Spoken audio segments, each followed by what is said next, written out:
Hola, doctor Jorge y compañeros. Bienvenidos a esta presentación sobre nuestro sistema de salud. Nuestro equipo está conformado por Claudia Jaramillo Herrera, Geraldine Parada, Cristian Danilo Santos y Andrés Romero.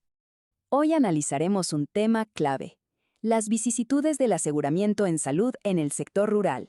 La gran pregunta es: ¿qué derechos fundamentales y prestacionales se vulneran aquí y cómo podemos restablecerlos? Para darle una respuesta realmente integral, doctor Jorge, decidimos abordar este complejo panorama desde 4 frentes.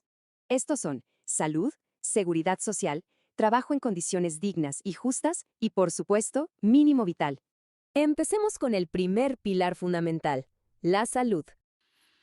En este caso, el problema jurídico no radica en que la señora Ana Teresa careciera de afiliación al Sistema General de Seguridad Social y Salud, ya que se encontraba afiliada al régimen subsidiado. La verdadera controversia surge porque al iniciar una relación laboral dependiente con la empresa Ricuras del Campo, el empleador adquirió la obligación legal de afiliar al régimen contributivo y al no hacerlo comprometió el goce efectivo del derecho fundamental a la salud.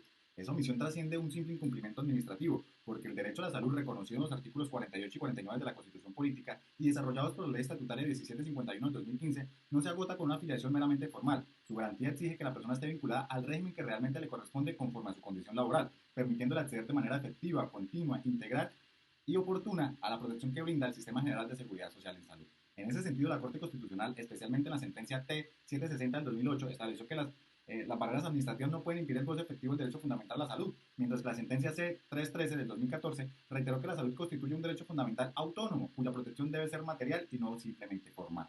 Por esa razón, el derecho debe restablecerse mediante la afiliación inmediata de la trabajadora al régimen contributivo, el pago de las cotizaciones que fueron omitidas durante la relación laboral y la normalización de su aseguramiento. De manera complementaria, el Ministerio del Trabajo podrá adelantar las actuaciones administrativas y sancionatorias frente al empleador por el incumplimiento de sus obligaciones legales. Y si esa omisión llega a comprometer el acceso efectivo a los servicios de salud o poner en riesgo los derechos como la vida digna o el mínimo vital, procederá de manera excepcional la acción de tutela como mecanismo de protección inmediata.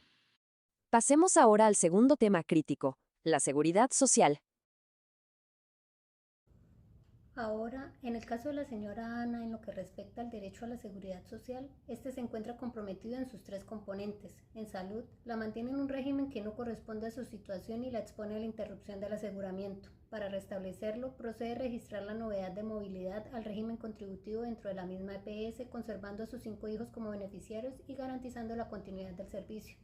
En pensiones, impide la cotización y la acumulación de semanas, lo que afecta su historia laboral y su protección frente a la vejez, la invalidez y la muerte, incluida la eventual pensión de sobrevivientes de sus hijos.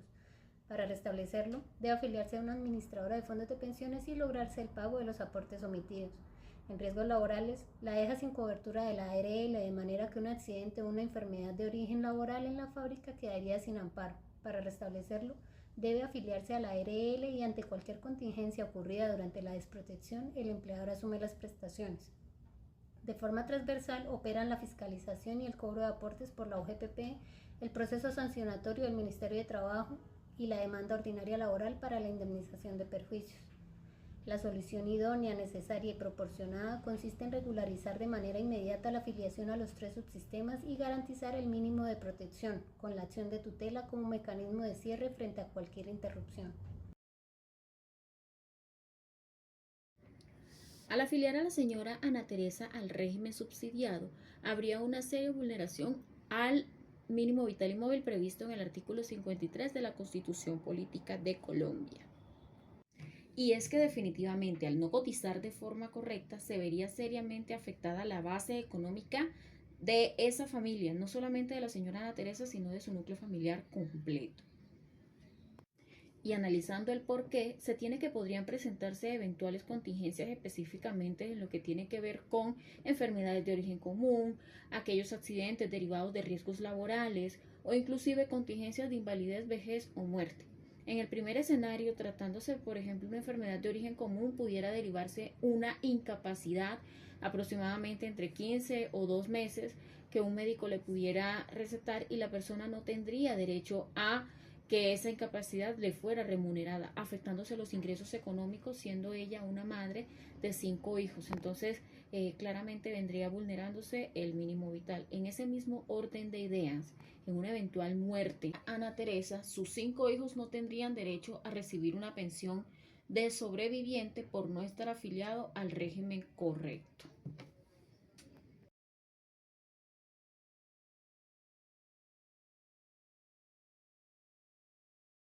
Claro que sí, Andrés. Otro derecho que se ve afectado también es el derecho a trabajar bajo condiciones dignas. El artículo 25 de la Constitución Política de Colombia establece que toda persona tiene derecho a un trabajo en condiciones dignas y justas. Esto significa que el empleador no solo debe pagar un salario, sino también garantizar todas las prestaciones y protecciones que hacen parte de la relación laboral. Entre estas obligaciones está la afiliación del Sistema General de Seguridad Social desde el inicio del contrato de trabajo. Al no afiliar al trabajador al régimen contributivo, la empresa incumple con una obligación legal y desconoce uno de los elementos esenciales del trabajo digno. La vulneración se evidencia porque la trabajadora no recibe la protección integral que le corresponde como empleada formal. El empleador traslada al Estado la obligación de financiar su atención en salud mediante el régimen subsidiado y se pone en riesgo el acceso a prestaciones económicas derivadas de la seguridad social, como incapacidades, licencias y futuras prestaciones pensionales. También se afecta indirectamente la protección de sus 5 hijos menores, quienes dependen de la estabilidad y la cobertura del sistema de seguridad social. En consecuencia, no basta con que exista un contrato de trabajo que se pague un salario. El trabajo solo puede considerarse digno cuando el empleador cumple con todas las obligaciones laborales y de seguridad social. Pero entonces, ¿cómo pueden restablecer esos derechos? El ordenamiento jurídico colombiano contempla varios mecanismos para garantizar el restablecimiento de los derechos vulnerados. En primer lugar, el empleador debe afiliar inmediatamente a la trabajadora al régimen contributivo y realizar el pago de todos los aportes que dejó de efectuar desde el inicio de la relación laboral. En segundo lugar, el Ministerio de Trabajo puede iniciar un proceso administrativo sancionatorio por incumplimiento de las obligaciones laborales e imponer las sanciones correspondientes. Si la trabajadora sufrió perjuicios económicos por la falta de afiliación, puede acudir también a un proceso ordinario laboral para reclamar el reconocimiento de las prestaciones, aportes omitidos e indemnizaciones que correspondan. Finalmente, cuando la omisión comprometa de manera indirecta o directa derechos fundamentales, especialmente el acceso a los servicios de salud, también procede la acción de tutela como mecanismo de protección inmediata.